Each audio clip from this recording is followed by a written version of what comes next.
আমরা যে জুলাই মাসের যে আন্দোলন করেছিলাম এবং আগস্ট মাসে যে গ্রাফিটিগুলো আমরা আর্ট করছিলাম, যে স্বপ্ন নিয়ে আমরা আর্ট করছিলাম, এটার চাইতে খুবই হতাশ ওই ঘটনা হওয়ার পর থেকে।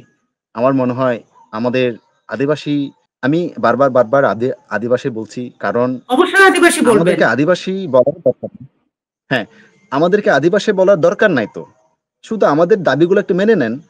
আমাদের যদি আদিবাসী বলার যদি সমস্যা হয়, সরকার বা দেশের জনগণ যদি আমাদেরকে আদিবাসী বলার যদি কোনো সমস্যা থাকে তাইলে আপনাদের মতো আমাদেরকে একটু সুযোগ দেন। মানে উপরে উঠে আসার একটু সুযোগ দিলে তো হয়। সুযোগ তো সুবিধাগুলো পাওয়ার। সুযোগ সুবিধাগুলো পাওয়ার। পাহাড়ের এখন আমাদের যে আরেকজন মুমু মারমা বলে গেলেন, পাহাড়ের অনেক সমস্যা আছে। পাহাড়ের সমস্যাগুলা কোনোভাবেই সমতলে বসে এটা ফিল করতে পারবেন না। আর আমিও পাহাড়ে বসে কখনো সমতলের সমস্যাগুলো ফিল করতে পারবো না। কারণ ওই জায়গায় যেটা সমস্যা, ওই জায়গায় থাকতে হবে।